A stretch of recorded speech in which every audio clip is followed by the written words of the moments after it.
사랑하는 가족 여러분, 자, 내일부터 민족구호의 명절 설날 연휴가 시작이 됩니다.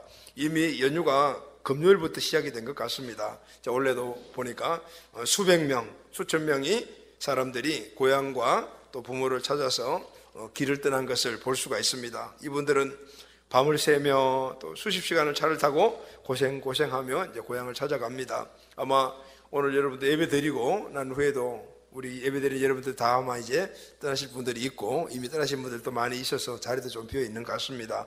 여러분, 많은 분들이 밤을 새며 수십 시간을 차를 타고 고생하며 고향을 찾아가는 이유가 있습니다. 이유가 뭘까요? 이유는 딱 하나입니다. 가족 때문입니다. 다시 말하면은 가족을 만나기 위해서, 이 말은 다시 말하면 가족의 정이 그립기 때문입니다. 여러분, 가족은 소중하며 영원히 끊을 수 없는 관계다. 할렐루야, 아멘. 여러분, 성경에도 보면은 글쎄요, 가족을 굉장히 소중하게 여깁니다. 중요한 인물을 소개할 때 보면 개인의 이름만 소개하지 않고 항상 가족과 함께 소개하는 것을 볼 수가 있습니다. 요한을 소개하는 것을 보면 세베대의 아들 야고보와 요한이라고 하면서 또 형의 이름과 함께 아버지 이름까지 소개하고 있죠. 그리고 여러분, 구약시대 이스라엘의 초대왕 사울도 소개할 때 그 이름을 기스의 아들 사울이라고 그렇게 소개하고 있습니다. 다윗의 정식 이름도 베들레헴 출신 이새의 아들 다윗 이렇게 말합니다. 이렇게 성경의 문화는 가족 문화입니다. 그 누구도 세상에 스스로 홀로 태어난 사람이 없고 그 누구도 혼자 살아갈 수가 없기 때문에 우리는 가족이 너무너무 중요하죠. 모든 사람들이 아무개의 아들 또 아무개의 형제로 태어나서 살아가는 것, 바로 가족입니다. 여러분, 가족은 하나님께서 맺어준 운명적인 만남입니다. 그래서 가족은 운명적인 만남입니다. 우리의 만남은 우연이 아니요, 바로 운명적인 만남인 것입니다. 여러분, 그래서 가족을 가장 잘 표현한 말이 있다면 여러 말이 있겠지만 미워도 다시 한 번이 가장 잘 표현하는 말이라고 생각을 해요. 여러분, 가족은 미워도 또 다시 한 번, 아무리 미워도 가족은 가족인 것입니다. 여러분, 오늘 우리가 읽은 이 본문의 말씀은요, 그 유명한 탕자의 비유라는 말씀입니다. 내용은 간단히 요약하면 이런 내용이죠. 한 가정에 두 아들이 있었습니다.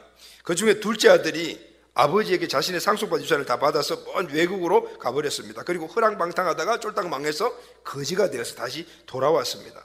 그런데 이 돌아온 이 아들의 형이 있었는데 형은 이 돌아온 동생을 용납하지 않습니다. 맞아주지도 않습니다. 그러나 아버지는 돌아온 아들을 무조건적으로 용납합니다. 그리고 맞아줍니다.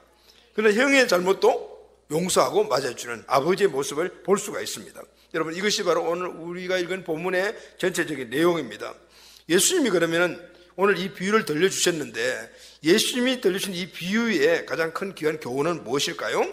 오늘 본문 말씀을 통해서 우리가 세 가지 방향을 한번 생각해 보겠습니다. 첫째는 우리 부모의 입장에서 한번 생각해 보고요. 두 번째는 자녀의 입장에서, 세 번째는 형제의 입장에서 보는 관점을 가지고 한번 생각해 보기를 바랍니다. 여러분, 오늘 이제 설 명절이 시작되는 절기인데 이번에 많은 가족들이 만날 거 아닙니까? 오늘 이 말씀들이 우리 개인과 가정에 잘 적용되어서 은혜가 되는 그런 말씀이 되시기를 예수님의 이름으로 축복합니다. 아멘. 먼저 부모 입장에서 오늘 본문의 말씀의 관점을 한번 보도록 합시다. 오늘 본문의 말씀을 부모 입장에서 보면 결론은 바로 이겁니다. 부모는 최선을 다했음에도 불구하고 누구에게? 자녀에게 최선을 다했음에도 불구하고 자녀가 잘못된 길을 가고 있다라면 그 책임이 부모에게 있다라는 것을 우리는 알아야 돼요. 다시 말하면 부모가 자녀들에게 최선을 다했지만 그럼에도 불구하고 자녀들이 잘못 길로 갔다라면 그 잘못은 부모에게 있다라는 사실을 우리에게 말해주고 있습니다. 왜냐하면 여러분, 모두가 다 그런 것은 아니지만 이 부모의 문제는 자식에게 영향을 그대로 미치기 때문입니다. 극단적으로 이야기한다면 자식의 문제는 곧 부모의 문제다, 이렇게 생각할 수가 있습니다. 이런 눈을 가지고 이 탕자의 가정을 보면은 문제가 보이기 시작을 해요. 먼저 이 가정에 어머니가 없습니다. 실제로 어머니가 없을 수도 있고 또 비유의 초점이 하나님을 상징하는 아버지께 맞춰져 있기 때문에 의도적으로 생략을 했을 수도 있습니다. 그러나 어떤 경우이든 간에 이 탕자의 불행은 어머니의 부재가 많은 영향력을 주었다라는 것을 알 수가 있습니다. 만약 탕자에게 어머니의 역할이 있었다면 이 스토리가 성경에 전개될 수가 없습니다. 아버지와 아들 간의 문제에 어머니가 중재 역할을 했을 것이고, 또 기도도 했을 것이고, 또 아들을 불러가지고 타이르기도 했을 것입니다.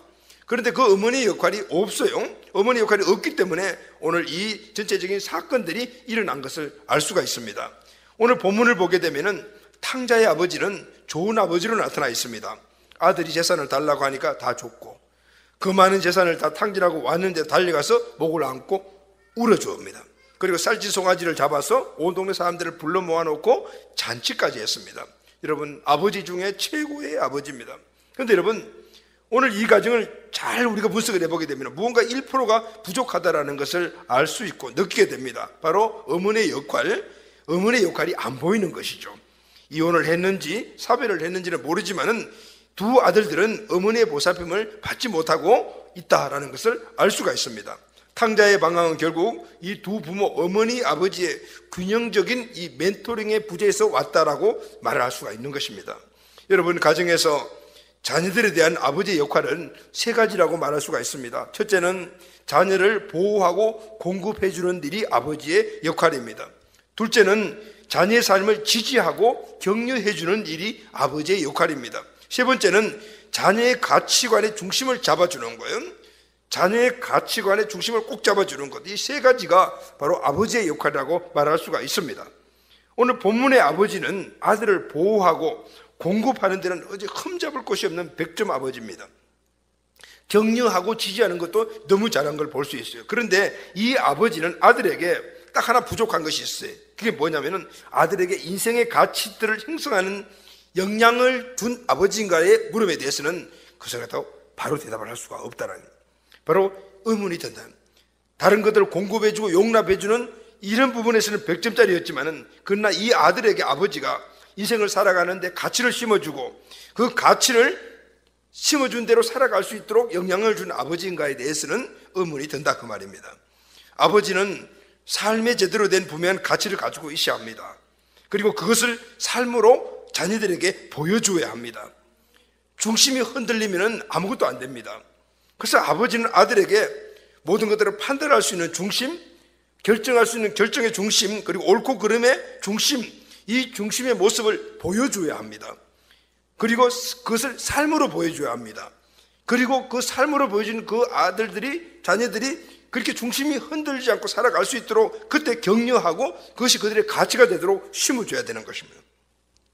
스카펙이라는 기독교 정신과 의사가 있는데 이분이 쓴 책 아직도 가야 할 길이라는 그 책에 보게 되면은 이 저자는 건강한 자녀를 만들기 위해서 크리스찬 부모가 가져야 될 4가지의 교육의 원리를 말합니다. 첫째는 미래의 만족을 위하여 오늘을 희생하는 법을 가르치라라고 말합니다. 지금 좋다고 영원히 좋은 것이 아니다라는 겁니다. 우리는 내 자녀들이 내일을 위해서 오늘 힘든 대가를 기꺼이 지불하는 자들로 교육시키고 훈련시켜야 된다는 겁니다. 둘째는 주어진 상황을 자신의 책임으로 받아들이도록 훈련하라고 합니다. 이게 참 중요합니다.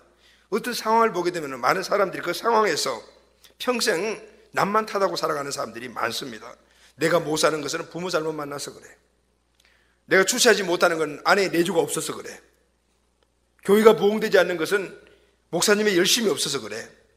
이 나라 이 꼴이 된 것은 대통령과 정치인들이 잘못해서 그래.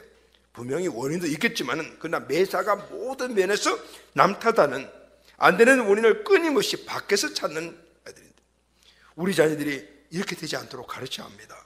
모든 잘못은 내 책임이고 내 역할이 있다. 모든 잘된 것은 남의 덕이다. 여러분, 그래야 자신도 행복하고 역사도 발전해 나가는 것입니다. 이분은 세 번째로 이렇게 말했습니다.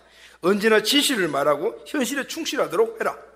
언제나 최우선위는 진실에 있다라는, 잠시 사람을 속이고 그래서 잘 되는 것 같지만은 영원히 속을 수는 없다, 그 말입니다. 결국은 진실만이 통하게 되는 겁니다. 우리 자녀들이 진실하게 살아갈 수 있도록 가르치고 훈련해야 되는 겁니다. 넷째는 영적으로 성장해야 하는 모든 것이 성장한다는 거 아니라 영적으로 성장해야지 다른 모든 것이 성장한다, 이것을 가르치라는 겁니다. 자녀에게 영적인 삶을 가르치지 않고 세상적인 성공만을 가르치면 자녀들은 무신론자가 되는, 하나님 없는 삶을 사니까 어떻게 혼자 힘으로 살아가야 됩니다. 그런 존재로 부모들이 만들어버리게 되면은 결국은 세상과 끊임없이 싸우다가 지쳐서 주저앉아버리고 자기 자신의 삶을 포기해버리는 결론에 이르게 되는 것입니다. 여러분, 이런 관점에서 보게 되면은 탕자의 아버지는 아들에게 제대로 된 100%의 교육을 시켰다라고 볼 수가 없습니다. 재산을 달라고 했을 때 내일의 더 큰 행복을 위해서 오늘을 희생해야 된다고 가르쳐했습니다. 자신의 인생은 자신이 책임지는 사람으로 만들어야 되는 것.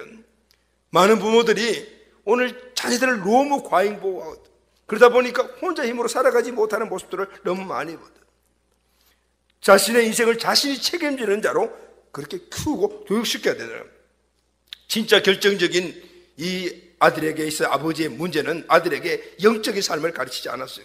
평소에 기도하고 성경 읽게 해서 하나님 관계를 가르쳐야 했습니다. 그런데 어려움이 올 때, 그래야 어려움이 올 때 하나님과 관계를 통해서 스스로 문제를 해결할 수가 있는 것입니다. 부모들이 무슨 문제들을 다 해결해주려고 했을 때 결국은 그 아이를 계속해서 어린아이 수준에 만들어버리는 거예요. 어려움이 오고 힘든 일이 오게 되면 그 원래의 원칙을 가르쳐주고 스스로 그 문제를 해결할 수 있도록 만들어 가야만이 정말 인격적이고 모든 앞으로의 세상의 삶에서 승리하는 삶으로 살아갈 수 있도록 만들어주는 것입니다. 어려움이 올 때 하나님 관계를 통해서 스스로 문제를 해결할 수 있도록 만들어주는 것, 우리 부모님들이 가장 큰 교육의 방법인 것이죠. 근데 이 아버지는 그렇게 하지를 못했어요. 결과가 어떻게 되었습니까? 이 아버지는 아들을 잃어버렸고 재산도 잃어버리고 사회적 위신까지 잃어버리게 되었습니다. 부모들은 자녀들에게 공부해라, 효도해라 이것만 가르치면 안 됩니다. 먼저 부모 자신들이 자신을 돌보아야 합니다. 좋은 교과서는 부모 자신이라는 사실을 알아야 합니다. 할렐루야, 아멘. 여러분, 그래서 우리 부모님들은 끊임없이 자녀들을 가르쳐야 합니다. 가르치고 교육하는 것을 포기한 부모들이 너무 많습니다. 왜 그런지 아시죠? 오늘 현대는 어머니 아버지가 다 너무나 바빠요. 그러다 보니까 이 자녀들을 직접 교육하고 자기 자신이 모델에 대해서 보여주고 이런 것들을 포기해버리고 그리고 자녀들을 다른 교육기관에 맡긴다든가 다른 사람들에게 맡겨서 스스로 크도록 만들어가는 거예요. 부모들의 역할이 없다 그 말입니다. 이런 일들이 지금 너무나 많이 일어나고 있고 그래서 그 결과들에게서 자녀들에게 엄청난 어려움들이 일어나는 것들을 우리는 많이 봅니다. 여러분, 설 연휴에 여러분 읽을 여러분 책 한 권을 여러분들에게 소개하려고 해요. 이 책인데 제목이 10대의 뇌라는 10대의 뇌, 10대의 뇌라는 책인데 이 책을 소개받아서 읽을 때 굉장히 관심이 많이 갔어요. 왜냐하면은 다음 세대들이 성장하는 이런 중요한 원리를 계속 찾고 있는데 이 10대의 뇌가 그걸 이야기를 해요. 근데 이 책을 읽어보니까 나온 결론이 뭐냐면은 자녀들에게 교육과 가르침이 꼭 필요하구나, 부모가 필요하구나라는 것을 다시 한번 알게 되었어요. 이 내용의 시간이 없으니까 잠깐 소개하면은 미국 프랜시스 젠슨이라는 여자분이 쓰신 책인데 이분은 펜실베니아 대학교의 교수세요. 지금 현직 교수인데 신경과 교수신데 이분은 미혼모입니다. 10대 두 아들이 있었어요. 이 아이들을 키우면서 초등학교 다닐 때만 해도 그렇게 말을 잘 듣던 이 두 아들이 10대가 딱 되면서 청소년기에 딱 들어가면서 확 바뀌어 버렸어요. 그래서 이분 표현이 이 아이가 화성에서 왔나? 돌연변이가 아닌가? 갑작스럽게 그렇게 되는 거 아닌가? 이렇게 느꼈다는 거예요. 그러면서 이 아들을 제대로 세우기 위해서 연구하고 기도하고 이렇게 하면서 얻어진 결론이 바로 그거예요.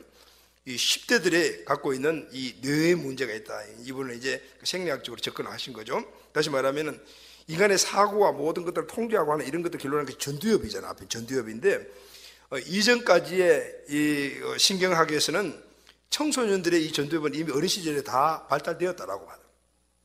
그런데 이분은 자기 아들들의 그런 돌출적인 행동과 얘들이 정말 화성인 아니냐 정도로 생각할 때 이런 모습들을 보면서 그때부터 연구를 시작했을 때 10대에도 여전히 이 전두엽은 계속해서 발전하고 내가고요. 발달해 나가는 과정이라요. 특히 이때 그 발달 과정이 완전히 성인 이후의 모든 것들을 만드는 입력이 되는 시기라는 거예요. 그러니까 이때는 여기에 뭔가를 만들어진 정의들이 없기 때문에 자기 아들도 어머니의 차를 끌고 나가가지고 가서 꽝 받아버리고 난 다음에는 전화해줘. 엄마 나 차 받았어. 이렇게 이야기하는. 이해가 도저히 안 되는 거죠. 그렇게 운전하면 그것도 우회전을 고등법에서 우회전하면 안 되는데 그냥 한번 빨리 가려고 했다는 거죠. 그러면서 그게 대해 제일치가 하나도 없는 거예요. 그래서 이게 내 아들인가? 이럴 정도로 생각을 했다는 거예요. 왜 그러냐면은 그 부분에 대해서 아직까지 전두엽에서 논리 정연하게 만들지 않은 시기라는 것을 교훈교가 알았다는 거예요. 그래서 이분의 말이 뭐냐면은 계속해서 10대에는 아이들에게 가르쳐야 된다. 끊임없이 교훈을 주입해야 된다는 거예요. 그때 이 주입된 것이 여기서 정리가 되면서 인생관을 만든다는 거예요. 이 책 보면 굉장히 재미있어요, 여러분. 이번 연휴 기간에 이제 꼭 한 번씩, 특히 우리 10대 그리고 또 청소년기 어린아이들 갖고 부모님들은 한번 읽어보세요. 책도 안에 보면 그림도 있고 해서 너무 재미있게 만들어진 책이에요. 그러면서 생각을 했어요. 이분이 그래요. 아들이 신발끈을 메고 있어요. 지금 청소년, 지금 중학교 한 1학년 됐대. 야야, 지나가다가 보면은 차가 파란불이 있으면 건너가고 빨간불이 있어. 그거 이미 어린아이 때부터 다 이야기한 거잖아요. 그래 안 듣는다는 거죠. 그러면 엄마 말도 안 들어? 이렇게 했는데 그런 가운데 그것들이 다 듣고 있다라는. 그래서 끊임없이 잔소리를 해라. 잔소리를 해라. 끊임없이 잔소리를 해라.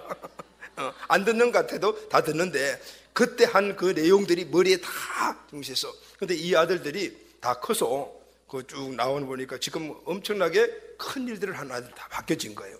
그래 그 시기에는 그런 노도질풍의 시기다. 우리는 그렇죠. 청소 시기는 노도질풍의 시기니까 아이들을 관용해주고 용납해주고 이런 것만 하라고 하지만은 분명히 그것도 필요하지만 더 중요한 것은 중요한 교훈들을 가르쳐야 된다라는 거예요. 누가요? 부모가. 어떻게? 잔소리를 하라고 했지만 잔소리로 가르친 것이 아니고 이 아들에게 필요한 것들을 가르쳐. 그러니까 이 시기에 하나님의 말씀을 안 가르치면은요 문제가 엄청나게 되는 거예요. 그래서 이 책을 읽고 내가 우리 교회 지금 어린이 청소년부에 지금 제자 훈련 코스는 있는데 지금 성경 공부 코스가 없는 거예요. 그래서 여기서 읽고 빨리 성경 공부 코스를 만들어야 되겠다. 그래서 올 전반기에 만들고 후반기부터 정립을 시키려고 그래요.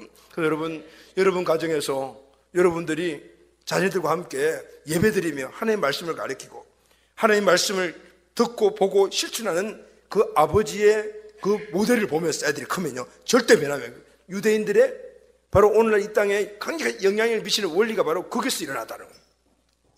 이번에 꼭 여러분들 책 한 권 읽으시기를 바랍니다. 읽으시고 오늘 이건 뭐 나중에 우리 중고등학생들도 읽어야 돼요. 읽어야 되고 그리고 특히 우리 부모님들이 먼저 읽어야 될 책인 것 같아요. 자, 이렇게 우리 자녀들이 부모님들의 믿음의 삶 그리고 또 모든 중심에 흔들리지 않은 삶을 통해서 자녀들이 그렇게 잘 성장하게 되기를 예수님의 이름으로 축복합니다. 아멘.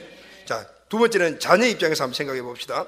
본문이 주는 또 하나의 교훈은 자녀가 부모가 부족함이 있다 해도 불순종하거나 불효해서는 안 된다라는 겁니다. 본문에 나오는 아버지를 인간적으로 보면 완전하지 못합니다. 그렇다고 해서 자식이 부모를 마음대로 대하고 행동해야 된다는 건 아니에요. 왜냐하면 자녀는 부모께로부터 받은 것이 너무너무 많기 때문입니다. 여러분 오늘 본문에 나온 탕자의 경우를 보십시오. 집을 나가기 전에 전적으로 부모 은혜 안에 살았습니다. 부모는 낳고 먹이고 입히고 길러주었습니다. 상속받을 재산이니 미리 달라고 했을 때 쉽게 줄 수 있는 것이 아니에요. 기업은 하나님 주신 것이기 때문에 부모가 죽기 전에 물릴 수가 없는 것이 바로 유대인들의 율법의 규칙입니다. 또 물려주었다고 해도 부모가 살아있는 동안에 여전히 모든 처분권이 부모에게 있습니다. 주전 2세기에 쓰여진 유대인의 문헌인 시락서에 보면 이런 말이 나와요. 너는 아들이나 아내나 형제나 친구에게 내가 살아있는 동안에는 아무에게도 재산을 물려주지 말라. 너의 목숨이 붙어있는 한 그것을 붙잡고 있으라. 그렇지 않으면 반드시 후회하게 될 것이다. 그것은 내가 자식들을 의지하는 것보다 자식들이 너를 의지하게 하는 것이 낫기 때문이다. 참 지혜로운 말입니다. 탈무드에도 그런 말이 나와요. 아무리 아버지께 부르짖어도 응답받지 못하는 세 가지 기도가 있다. 첫째, 정인 없이 돈을 빌려주는 사람의 기도. 둘째, 자신의 재산을 이방인에게 넘긴 사람의 기도. 셋째, 살아서 재산을 자식에게 물려준 사람들의 기도다. 이렇게 이야기했어요. 많은 가정들이 부모의 재산 문제로 시끄럽습니다. 재산이 있어도 물려주지 말고 스스로 하게 해야 하는 거예요. 그런데 이 아버지의 재산을 다 나누어 주었습니다. 당시 사회학적으로 있을 수 없는 일을 한 것입니다. 아버지는 이 아들을 그러니까 엄청나게 많이 사랑했구나라는 것을 우리는 알 수가 있습니다. 여러분, 아버지는 아들에게 재산을 나누었습니다. 그리고 긴 이별의 시간이 시작되었습니다. 매일매일 아버지는 아들을 기다렸습니다. 그뿐만 아닙니다. 멀리서 오는 아들의 모습을 먼저 알아보고 달려가서 안고 입을 맞춰줘요. 동네 사람들이 불러서 잔치를 합니다. 그런데 여러분, 이렇게 먼저 달려가서 안고 동네 사람들을 불러 잔치한 이유가 있어요. 당시 유대인들의 풍속에는 집 나간 자식들이 도도하면 동네 사람들이 다 모여가지고 그 자식을 가운데 놓고 막 저주를 했다고 해요. 저주를 선포하는 의식을 했다고 합니다. 그래서 아버지는 이걸 아니까 동네 사람들이 이 아들을 먼저 보기 전에 먼저 가서 이 아들을 안고 돌아와. 또 동네 사람들이 저주를 하지 못하도록 큰 잔치를 베풀어 준 것이에요. 이걸 보면은 이 아버지가 이 아들을 얼마나 사랑했는가 하는 것을 알 수가 있어요. 그래서 아버지가 아들을 보고 두 번씩이나 이렇게 말합니다. 이 아들은 죽었다가 살아난 내 아들이다. 잃었다가 다시 얻은 아들이다. 왜 두 번입니까? 한 번은 아들이 나갔을 때 죽었고 또 한 번은 돌아올 때 죽었다. 새로운 존재로 태어나다. 이 아버지의 사랑을 12절을 보면 알 수가 있어요. 아버지가 각각 재산을 나눠줬더니 살림을 나눠줬더니 이 재산 살림의 헬라로 비오소인데 이거 생명이라는 단어입니다. 아버지가 자식에게 나눈 것은 재산이 아니고 생명이었어요. 그런 아들에게 생명 같은 재산을 주었고 생명을 다해 기다렸고 아들이 다가오자 자기 온몸으로 저주를 막아서 죽음에서 건져준 것입니다. 아버지는 아들에게 생명을 주는 예수님을 예표하는 그런 분이 바로 오늘 이 본문의 아버지죠. 자녀는 아버지로부터 육신의 생명만 받은 것이 아닙니다. 아버지는 생명을 다해서 아들을 먹이고 입히고 사랑했습니다. 생명을 다해 기도하고 돌보고 걱정하고 염려했습니다. 자녀들은 이 사실을 알아야 합니다. 할렐루야.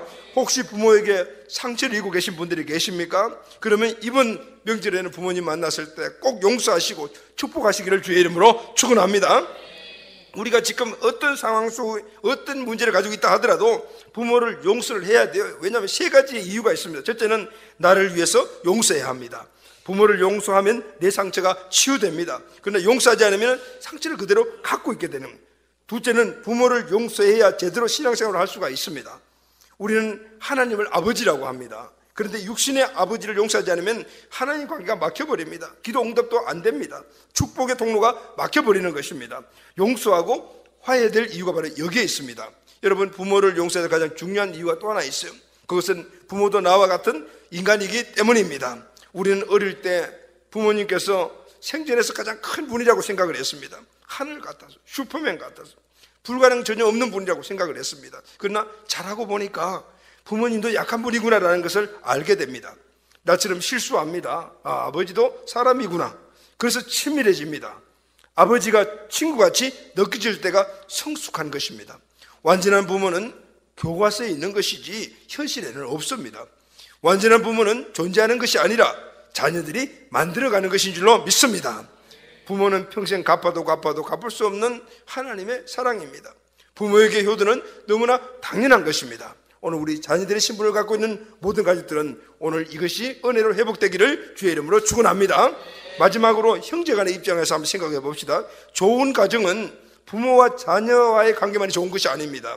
형제들 간의 관계가 좋아. 이 탕자에게는 형이 하나 있는데 그 형과의 관계가 좋지 않았습니다. 만일 관계가 좋았다면 동생이 집을 나간다고 했을 때 못나게 말렸겠죠. 고집을 부리게 되면 아마 패스라도 못나게 만들었을 것입니다. 아버지가 마음 아파하는 것을 가출해도 알았다라면 찾아가서 데리고 왔을 것입니다. 그런데 성경 말씀을 보면 그런 게 여기 전혀 없습니다. 더군다나 동생이 왔고 아버지가 동네 사람들 부르서 잔치를 하는데 집에 들어가지도 않습니다. 28절에 보게 되면요, 오히려 아버지에게 대들기까지 합니다. 왜 이렇게 되었을까요? 큰아들의 관심은 오직 아버지의 재산에 있었어요. 그는 동생이 나가서 고생한 것보다 아버지의 재산을 탕진하는 것이 더 안타까웠어요. 그래서 동생을 동생이라고 부르지 않습니다. 마치 남처럼 이 아들은 당신의 아들은이라고 부릅니다. 여러분, 우리가 아플 때 누가 우리 곁을 지켜줍니까? 누가 밤새 보살펴 줍니까? 부모입니다. 그리고 형제입니다. 친구들은 달라요. 내가 잘 나갈 때, 내가 뭔가 좀 행사할 수 있고 뭔가 갖고 있을 때 주변에 보면 많이 모여 우글우글 하지만은 그러나 그런 것들이 없어지고 잃어버리게 되면은 한 사람 두 사람 떠나가는 것이 친구예요. 그러나 끝까지 같이 있어주는 사람은 가족이요, 형제입니다. 그래서 성경이 말합니다. 잠언 17장 17절 말씀 보면은 친구는 사랑이 끊이지 않고 형제는 위급할 때까지 위하여 낳느니라 그랬어요. 우리는 부모와 자식만 잘 돌보는 것이 아닙니다. 형제가 형제를 잘 돌봐야 합니다. 가정은 축복이요, 행복입니다. 또 우리의 운명이요, 생명이기 때문입니다. 할렐루야. 아멘은.